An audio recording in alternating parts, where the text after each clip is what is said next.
কেমন আছো বন্ধুরা? আশা করি সবাই ভালো আছো। আবার একটা নতুন গল্প নিয়ে হাজির হলাম তোমাদের কাছে। যদি আমার গল্প তোমাদের ভালো লাগে, তোমরা জানো তোমাদের কি করতে হবে। আমার চ্যানেলটা সাবস্ক্রাইব করো, কমেন্ট করো, লাইক করো আর শেয়ার করো। আজকে তোমাদের যে গল্পটা আমি শোনাবো, সেই গল্পের নাম লোভ। লেখিকা রিমা গোস্বামী। শুরু করি আজকের গল্প। লোভ। ষড়রিপুতাড়িত মানুষ আমরা প্রত্যেকেই। আসলে প্রত্যেক মানুষের মধ্যেই রিপুর তাড়না আছে, সে যত স্বীকার করুক অথবা অস্বীকার করুক না কেন। 6টি রিপুর অন্যতম একটি হলো লোভ। লোভ শুনতে শব্দটা খারাপ হলেও লোভ মানেই কি খারাপ? লোভ কথাটা কি সবসময় নেতিবাচক? না, একদম না। আজ একটা লোভের গল্প বলি, সহজ সরল নিষ্পাপ লোভের গল্প। সত্যচরণ চ্যাটার্জি, যাকে আমরা সত্যদা বলে চিনি, অনেক বছর ধরে চিনি, তিনি মা দুর্গার পরম ভক্ত। আজীবন সপাকে একবার আহার করেন। কি শীত কি গ্রীষ্ম, তিনি সব সময় পুকুরে স্নান করেন। কৃচ্ছ সাধনের মধ্যে দিয়ে জীবন কাটানো মানুষটার দিকেও আঙুল উঠতে পারে, সত্যিই ভাবতে পারি না। গ্রামের বাড়িতে দুর্গা দালানে মায়ের কাঠামোর পুজো হয় সারা বছর। পুজোতে ওই মায়ের কাঠামোয় মাটি পড়ে, রং হয়, মৃন্ময়ী মা দশভুজা রূপ ধারণ করেন। সত্য কাকুকে দেখি দিন রাত লেগে আছেন পুজোর জোগাড় নিয়ে। সদা হাসি মুখে একচালা দুর্গা প্রতিমার এমন যত্ন নিচ্ছেন যেন সদ্যজাত কোনো শিশুর দেখভাল করছেন। ওনার ইমোশনটা বুঝতে পারি।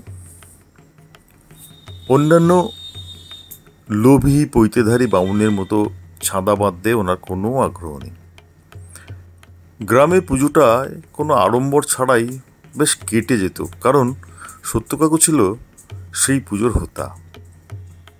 আশ্বিন মাসের শুক্লা পক্ষের দশমী তিথিতে শ্বশুর বাড়ি কৈলাসে পাড়ি দেন দেবী দুর্গা। বিষাদের সুরেই সেদিন বিজয়া পালন করেন মর্তবাসী।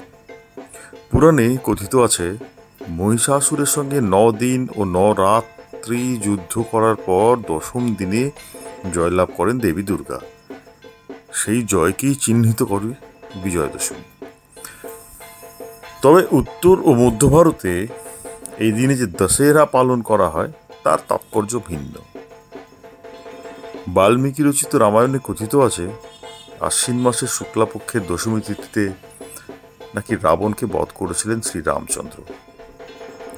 পুরাণ মতে অপরাজিতা আরাধনা দুর্গাপুজোরই অন্য অঙ্গ, কারণ উমা অর্থাৎ দুর্গার অন্য নামই নাকি অপরাজিতা।